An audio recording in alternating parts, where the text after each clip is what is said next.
The encounter. The Nexus Prime was the crown jewel of interstellar travel, a massive vessel that cut through the fabric of space like a knife through silk. Its corridors bustled with life forms from 100 different worlds, their voices creating a symphony of clicks, whistles, and guttural sounds that echoed throughout the ship's cavernous halls. Captain Maya Chen moved through this cacophony with practiced ease. Her military-issue boots made barely a sound against the polished chromium floor, her movements fluid and deliberate despite the exhaustion that weighed on her like a physical burden. 3 weeks of covert operations on the mining colony of Rigel IV had left her body battered and her nerves frayed. But her mission was too important to allow for proper recovery. The central atrium of the Nexus Prime served as both a social hub and dining area, its vast ceiling adorned with a holographic display of the surrounding star systems. Maya scanned the crowded space, her dark eyes moving methodically over the various alien species that mingled and conversed. Every table was occupied, except one. A single empty seat remained at a table near the center of the atrium, directly across from a Thrillian diplomat. The Thrillians were known throughout the galaxy for their arrogance, their belief in their inherent superiority over lesser species. This particular specimen was the embodiment of his race's haughtiness. Tall and slender with opalescent skin that shifted colors with his mood, currently a shade of smug azure. His 4 eyes, arranged in a diamond pattern across his elongated face, were fixed on a datapad, deliberately ignoring the bustling activity around him. Maya approached the table, her expression neutral despite the dull ache that pulsed through her right leg, a souvenir from a Korvax energy blade 3 years ago. "Is this seat taken?" she asked, her voice clear but quiet. The Thrillian looked up, his upper eyes narrowing while his lower ones assessed her human form with unconcealed disdain. His skin rippled, shifting to a darker blue tinged with purple irritation. "It is reserved," he replied, his voice carrying the melodic inflections typical of his species. "For someone of appropriate standing." A tense silence fell over the nearby tables. Interspecies incidents were rare on vessels like the Nexus Prime, but when they occurred, they often made for entertaining spectacles. Several aliens paused their conversations, turning slightly to observe the exchange while pretending not to. Maya didn't react to the insult. She had learned long ago that displaying emotion was a weakness others would exploit. Instead, she studied the Thrillian calmly, noting the diplomatic insignia on his formal attire, 7th tier, representing the Thrillian hegemony on matters of trade and cultural exchange. His name tag identified him as Vorex, senior envoy to the Galactic Concord. "I see," Maya said, her tone neutral. "Then I won't disturb your important work, Senior Envoy Vorex." Something flickered across the Thrillian's face, surprise, perhaps, that this human knew his name and rank without introduction. But his arrogance quickly reasserted itself. "That would be best," he said dismissively, returning his attention to his datapad. "Humans should understand their place in the galactic hierarchy." Maya didn't move. Instead, she reached into the inner pocket of her standard-issue gray jacket and withdrew a small piece of actual paper, a rarity in itself in this digital age. She placed it on the table and slid it toward Vorex. "Before I go," she said softly, "you might find this interesting." Curiosity overcame his disdain. Paper was an antiquated medium, used only for the most sensitive communications that couldn't risk digital interception. His upper right eye twitched, a sign of interest among Thrillians, as he reached for the note with long, 6-fingered hands. He unfolded it carefully, his 4 eyes scanning the contents.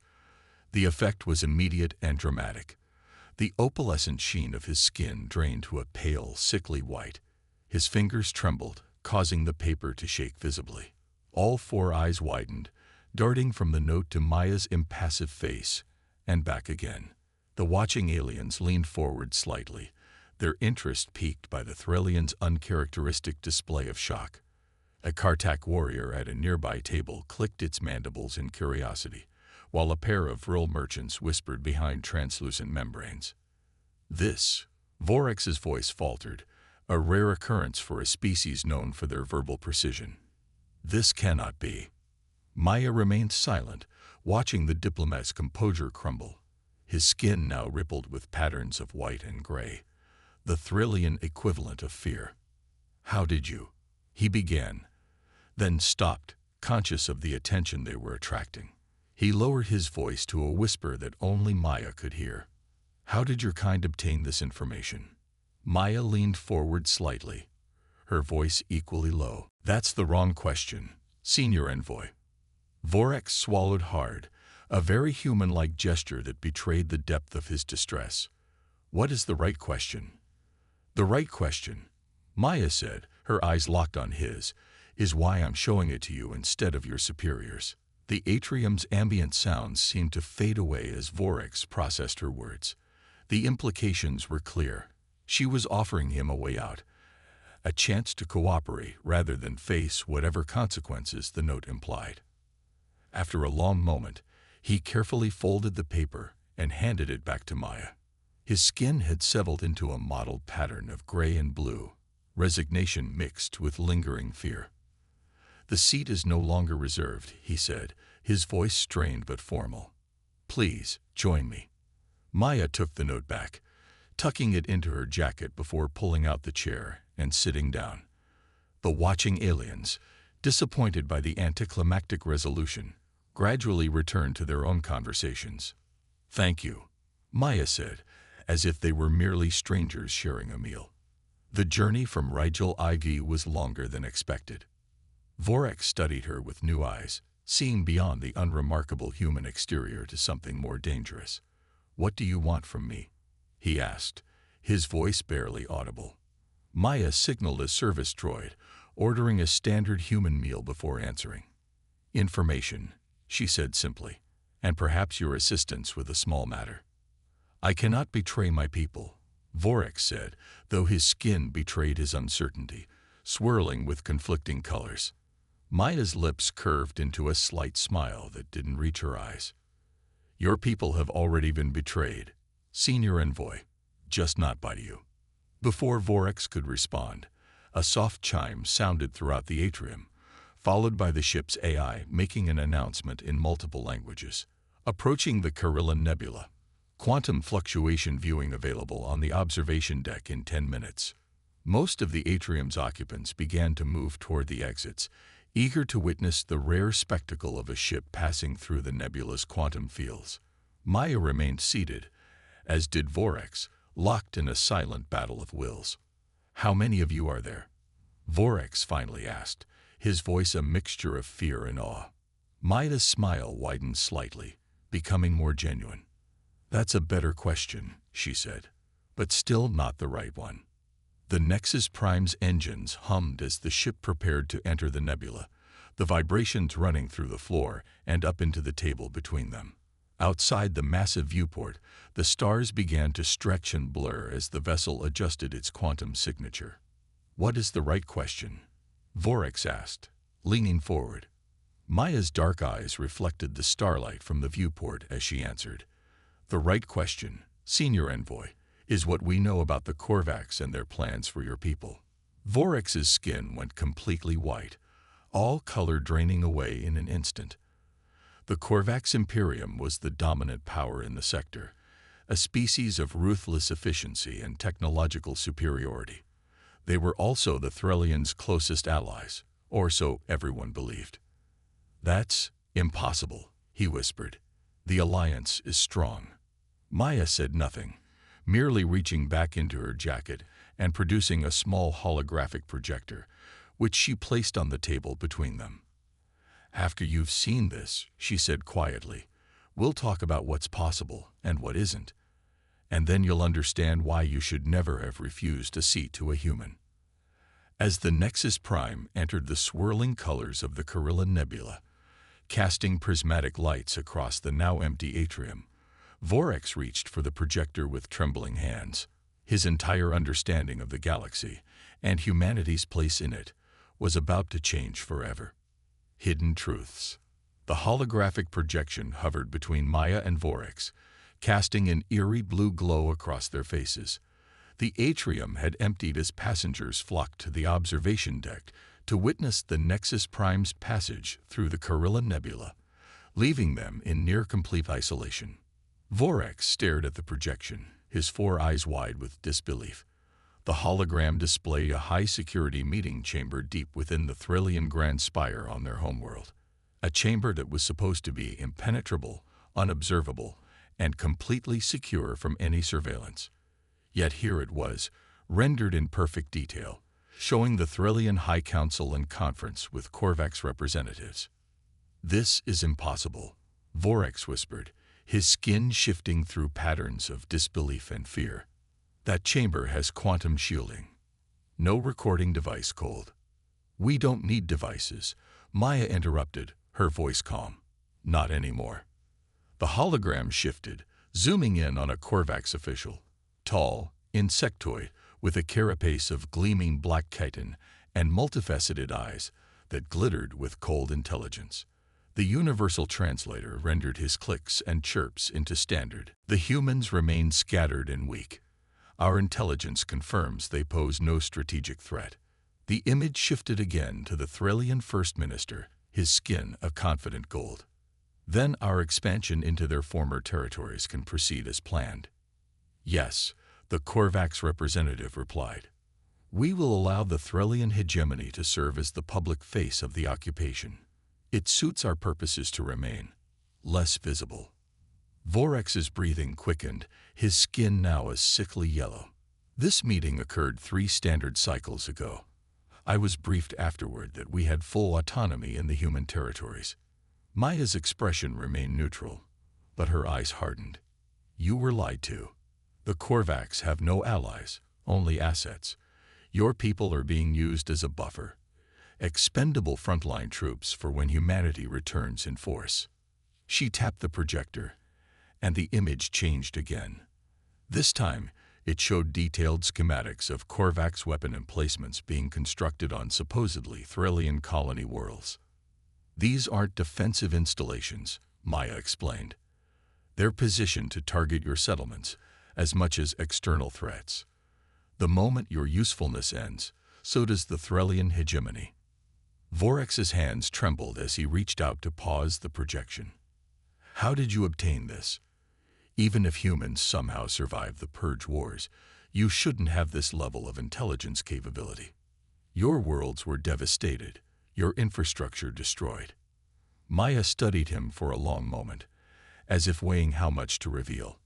Outside the viewport, the swirling colors of the nebula cast shifting patterns of light across her face, making her seem almost ethereal, or perhaps more alien than the Thrillian sitting across from her. "The Purge Wars," she finally said, "didn't end how the galaxy believes." She tapped the projector again, and it displayed a new image, a star map of known human territories before the wars. Nearly 200 systems spread across 3 spiral arms of the galaxy. Then the image shifted to show the aftermath. Barely 20 systems remaining, most devastated and rendered nearly uninhabitable. "This is the official history," Maya continued. "Humanity pushed too far, too fast. We encountered the Korvax, refused to submit, and paid the price. A cautionary tale for other ambitious species." Vorax nodded slowly. "Every civilized species knows this history. Humans were regrettable casualties of their own hubris." Something dangerous flashed in Maya's eyes, but her voice remained steady. "What if I told you this was exactly what we wanted the galaxy to believe?" The Thrillian diplomat stared at her, confusion rippling across his skin in waves of green and blue. "I don't understand." Maya leaned forward, lowering her voice even though they were alone. 78 years ago, when the Korvax Imperium first encountered human exploration vessels, our intelligence services identified them as an existential threat within ours. Unlike other species we'd met, the Korvax operated on pure logic without ethical constraints. They assessed all other life forms as either useful tools or potential threats to be eliminated. She tapped the projector again, displaying classified human military files dated before the first official contact with the Korvax. "We knew war was inevitable. We also knew we couldn't win, not conventionally. The Korvax had a technological advantage of approximately 300 years, so we made a strategic decision. The hologram shifted to show what appeared to be massive underground facilities being constructed beneath the surface of various human worlds. We lost the war deliberately, Maya said, her words dropping like stones in still water. Or rather, we appeared to lose while executing the longest strategic withdrawal in military history. 2/3 of our population went into hiding beneath the surface of supposedly abandoned worlds or in artificial habitats in unexplored systems. The remaining third fought a carefully orchestrated losing battle. Vorex's skin had gone nearly translucent with shock, but the devastation was real. I've seen the records. Billions died. Many did die, Maya acknowledged, a flash of genuine grief crossing her face. War always has real casualties. But the scale was deliberately exaggerated. We needed the galaxy, especially the Korvax, to believe that humanity had been effectively neutralized as a threat. She deactivated the projector, plunging them back into the relative darkness of the atrium, now lit only by the nebulous colors streaming through the viewport.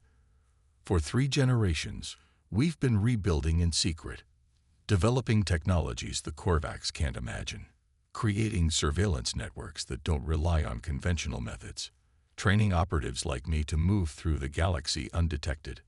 Maya's eyes locked onto his. There are thousands of us on every major world, including the Threlian homeworld. Vorex, narrowing slightly, is the diplomat with us. Maya glanced at Vorex. That's what we're here to find out. All activity in the room seemed to pause as every human turned to look at the Threlian. Vorex felt their scrutiny like a physical weight, his skin shifting involuntarily to a defensive pattern of deep blue. I've seen the evidence, he said carefully. The Korvax have betrayed not just humans, but every sentient species. But what exactly are you asking of me? Maya nodded to one of her colleagues, who activated a secondary display. It showed Elysium Station, their destination, where representatives from 27 species were gathered for the Galactic Concord session. The Korvax attack isn't random, Maya explained. They know what we're planning. 3 hours from now, during the Concord session, humanity was going to reveal its continued existence and the Korvax threat to the assembled representatives. Vorex's 4 eyes widened. A public declaration. After hiding for so long, circumstances have forced our hand. The gray-haired human said, we've detected Korvax preparations for what they call the final solution. A coordinated strike against all potentially resistant species, starting with the complete sterilization of former human worlds. We need allies, Maya added simply. And the Concord gathering represents our best opportunity to form a united front against the Korvax before it's too late. Another impact struck the ship, stronger than before. The lights dimmed momentarily as power was diverted to the shields. They're getting more aggressive, one of the technicians reported. Shield integrity down to 51%. Maya turned back to Vorex. We need your help, diplomat. The Threlian delegation at the Concord respects you. If you speak on our behalf, present the evidence, others will listen. And if I refuse? Vorex asked, though he already suspected the answer. Then we're all dead, Maya said bluntly. Not just everyone on this ship, but potentially trillions across the galaxy. The Korvax aren't interested in conquest. They're implementing a purge of all species they can't fully control. The ship shuddered again, and warning signals flashed across several displays. They've locked onto our engine signature, the gray-haired human announced. Targeting solutions in progress. We have maybe 10 minutes before they can bypass our defensive countermeasures. Vorex's mind raced. Everything he had believed about galactic politics, about humanity's defeat, about the Korvax's allies, had been upended in less than a day. The evidence was overwhelming, but the implications were almost too vast to comprehend. If I do this, he said slowly, I betray my own government. The Threlian hegemony has treaties with the Korvax. Your government has already been betrayed, Maya countered. The Korvax never intended to honor those treaties. They'd been using the Thrillians as a buffer while they prepared for the next phase of their expansion. She stepped closer, her dark eyes intense. This isn't about humans versus Thrillians anymore. This is about survival. For all of us. A new alarm sounded, high and urgent. The technician at the sensor station looked up, his expression grim. Korvax boarding craft detected. They're launching assault teams. Time's up, the gray-haired human said. Captain Chen, we need to implement contingency Omega, with or without diplomatic support. Maya held Vorex's gaze, waiting for his decision. For a moment, Vorex was transported back to his academy days, studying the philosophical texts of Kalavix, the revered Thrillian sage who had written, "When faced with catastrophic change, the wise being does not cling to old certainties but adapts to new truths." His skin shifted, settling into a resolved pattern of deep purple, the color of Thrillian determination. "What do you need me to do?" he asked. Relief flashed across Maya's face, quickly replaced by focused intensity. "First, we need to secure our arrival at Elysium Station. Then you'll address the Concorde while we present the evidence." She turned to the gray-haired human. "Commander Hayes, initiate Nexus Protocol. Authorization, Chen, Alpha 7-9. Hayes nodded, entering a complex sequence into his console. Protocol initiated. Awakening the Nexus. The ship's normal humming changed in pitch, becoming deeper, more resonant. The deck plates vibrated beneath their feet. "What's happening?" Vorex asked, his skin rippling with concern. The Nexus Prime isn't just named after ancient human mythology, Maya explained as she moved to a previously inactive console and placed her hand on a biometric scanner. It's also a description of its true purpose. 3 Korvax warships materializing from quantum space directly in the vessel's path, their weapon systems already charging as they dropped out of faster-than-light travel. Vorex pressed himself against the wall as a group of Nidarian refugees rushed past, their translucent tentacles trailing behind them as they sought safety in the ship's inner compartments.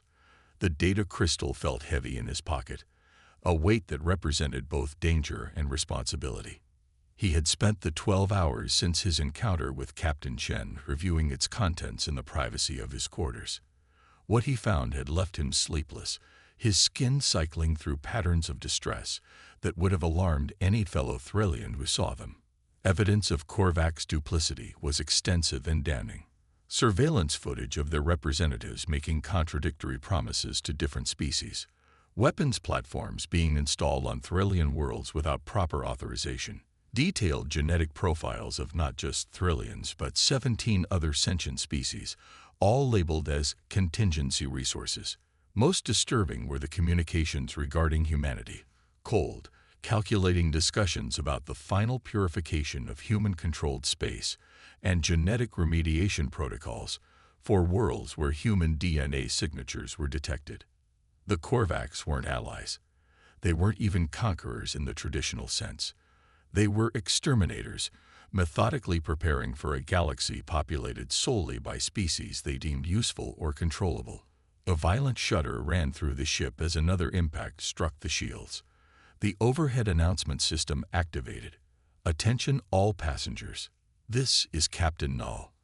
We have encountered hostile forces. Please proceed calmly to your designated emergency stations. This is not a drill." Vorex hesitated, torn between following standard emergency protocols and seeking out Captain Chen. The decision was made for him when a firm hand gripped his upper arm, pulling him into a maintenance alcove. "You've seen it," Maya said without preamble, her eyes searching his face. She was dressed differently now. A dark combat suit replacing her previous nondescript attire, with various pieces of equipment attached to utility harnesses. A compact weapon was holstered at her hip. Vorex nodded, his skin a conflicted pattern of gray and amber. "It's worse than you implied. The Korvax heir. Preparing to cleanse this sector of all non-compliant life forms," Maya finished for him. "Yes. And now they found us." Another impact rocked the ship. The lights flickered momentarily before stabilizing. Us? Vorex asked, sudden understanding dawning. They're not attacking the ship. They're attacking you. Maya's expression was grim. There are 17 human operatives on board the Nexus Prime. The Korvax detected our quantum communications signature when we passed through the nebula. An unfortunate oversight on our part. 17. Vorex repeated, disbelief coloring his tone. Out of over 4,000 passengers. Quality over quantity, Maya said with the ghost of a smile. But right now, we need to move. This alcove won't stay off their sensors for long. Move where? Vorex asked, even as he found himself following her down a narrow maintenance corridor that seemed barely used. The ship is under attack. Precisely why we need to get to the auxiliary control center, Maya replied, moving with purpose. The Nexus Prime isn't just a passenger vessel, diplomat. It's one of ours. Vorex nearly stumbled. What? That's impossible. The Nexus Prime was built in the Cygnus shipyards. It's registered to the Pan-Galactic Transport Consortium. Shell companies, Maya explained, stopping at a junction to check her wrist-mounted device before choosing the left passage. Humans learned long ago to hide in plain sight. The consortium is one of dozens of organizations we've established to maintain our presence in galactic affairs. They reached what appeared to be a dead end. Maya pressed her palm against an unremarkable section of wall, and a hidden scanner hummed softly, reading her biometrics. A seam appeared in the wall, widening to reveal a small chamber beyond. After you, she said, gesturing Vorex inside. The chamber was unlike anything Vorex had ever seen on a civilian vessel. Banks of advanced technology lined the walls, and a central holographic display showed the Nexus Prime and the 3 Korvax warships engaged in what appeared to be an elaborate dance. 6 humans manned various stations, all wearing similar combat suits to Maya's. Status? Maya asked as she entered behind Vorex. A human male with graying hair and a weathered face looked up from the main console. Shields at 63% and holding. The Korvax are being cautious. They want prisoners, not casualties. They've identified our signatures. Affirmative, the man replied. All 17. They're also scanning for the data package. His eyes shifted to. Vorex's breathing had become shallow, his mind racing to process implications that threatened to overturn everything he believed about galactic politics. The note, he finally said. What was on it? Maya smiled, but it didn't reach her eyes. The names of your family members, their daily schedules, the security codes to your private residence, and a simple message. We could have chosen them instead of you. The Thrillian's skin paled again. A threat. A reality check, Maya corrected. I needed your attention, and I needed you to understand that your perception of humanity as a broken, scattered species is dangerously incorrect. Why me? Vorex asked, his voice barely audible over the hum of the ship's engines. I'm merely a 7th-tier diplomat. Because tomorrow, you're scheduled to attend a closed session of the Galactic Concord, where the Korvax will propose a final solution to the human question. The complete sterilization of all former human worlds to eliminate any possibility of our resurgence. Maya's voice remained calm, but her eyes burned with intensity. And because your cousin, Syrax, sits on the Thrillian High Council and trusts your judgment, the implications hit Vorex like a physical blow. You want me to. What? Speak against the proposal. I would be labeled a human sympathizer. My career would be over. Your career is the least of what would be over if the Korvax succeed, Maya replied. Once they've eliminated all traces of humanity, who do you think they'll target next? The Thrillians have the second most extensive territory in the sector. You're already being set up as scapegoats for the occupation of human space. A soft chime sounded, indicating the ship was exiting the nebula. Soon, passengers would begin returning to the atrium. Their private conversation was running out of time. I need proof, Vorex said, his diplomatic training reasserting itself. Something I can take to my superiors, something incontrovertible. Maya nodded, as if she'd been expecting this request. She reached into her pocket and produced the small data crystal, which she slid across the table. This contains evidence of 17 separate instances where the Korvax have violated their treaty with the Threlian hegemony, including, she paused for effect, the complete genetic mapping of your species for what they call contingency planning.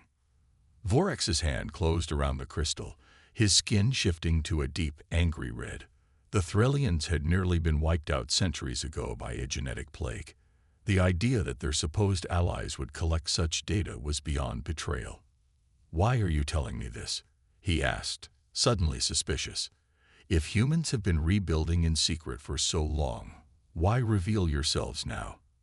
"Through me?" "Because the Korvax found one of our hidden installations last month," Maya answered, her expression grim. "We've accelerated our timetable. The shadows no longer provide sufficient protection." She leaned forward, her voice dropping even lower. "Humanity is coming back into the light, Vorex. The only question is whether the Threlians will stand with us against the Korvax or be swept aside with them." The first passengers began returning to the atrium, their excited chatter about the nebula creating a background hum that provided cover for their conversation. "You're talking about war," Vorex said, disbelief coloring his voice. "A war that would engulf the entire galaxy." Maya's expression didn't change, but something ancient and terrible moved behind her eyes. "The war never ended, Diplomat Vorex. It merely went cold for a time." She stood up smoothly, adjusting her jacket. To any observer, they were simply two travelers who had shared a table by necessity rather than choice. "You have until we reach Elysium Station to decide," she said quietly. "I'll find you before we dock." As she turned to leave, Vorex called after her, his voice carefully controlled. "Captain Chen." Maya paused, looking back at him over her shoulder. "The seat," Vorex said, his skin now a complex pattern of blue, gold, and green. Confusion, respect, and fear intermingled. "I truly didn't know." For the first time, a genuine smile touched Maya's lips. "Few do, Diplomat. That's how we've survived." She gestured to the data crystal in his hand. "But now you know. The question is, what will you do with that knowledge?"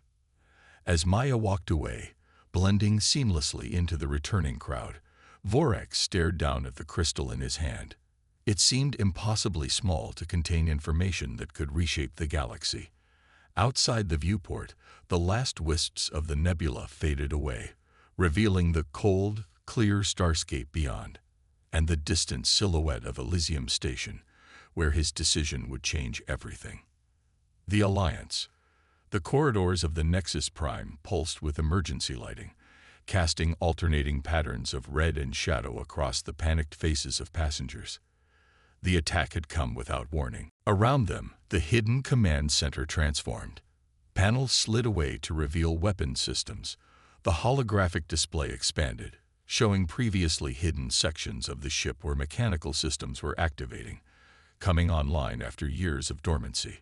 "The Prime vessels were designed as our fail-safe," Commander Hayes explained. "Seemingly ordinary passenger ships that could transform into battle cruisers if humanity ever needed to reveal itself in force." On the main display, Vorex watched in astonishment as sections of the Nexus Prime's hull reconfigured, revealing weapon ports and defense systems far beyond anything in the civilian registry. The ship's energy signature changed, power levels surging as hidden reactors activated. "The Korvax boarding craft are pulling back," one of the technicians reported, a note of satisfaction in her voice. "Their sensors must be going crazy." "Open a channel to all 3 warships," Maya ordered, moving to stand beside Vorex. "Let's introduce ourselves properly." The communications officer nodded. "Channel open, Captain." Maya straightened, her voice taking on a formal, commanding tone. "Attention Korvax vessels. This is Captain Maya Chen of the Earth Defense Force. You are in violation of neutral space and have committed an act of war against a sovereign vessel. Stand down immediately or face the consequences." For several seconds, there was no response. Then a harsh, clicking voice came through the speakers, translated by the ship's AI into standard galactic. Human vessel, your species was declared extinct. Your presence is a biological anomaly that must be corrected. Surrender for processing or be destroyed. Maya's expression hardened. That's not going to happen, Imperator. Humanity never surrendered. We merely adapted. And now we're back. She nodded to Commander Hayes, who pressed a sequence of commands. On the display, sections of space around the Nexus Prime seemed to ripple and distort. Quantum fields established, Hayes reported. Detection shields active. What are you doing? Vorex asked, his voice barely above a whisper. Maya's lips curved into a grim smile, calling for backup. The space around them shimmered as quantum distortions intensified. Then, like ghosts materializing from the void, ships appeared, dozens of them, then hundreds, surrounding the Korvax warships in a sphere of overwhelming firepower. Each bore the same distinctive design elements as the now transformed Nexus Prime. The humans never lost the Purge Wars.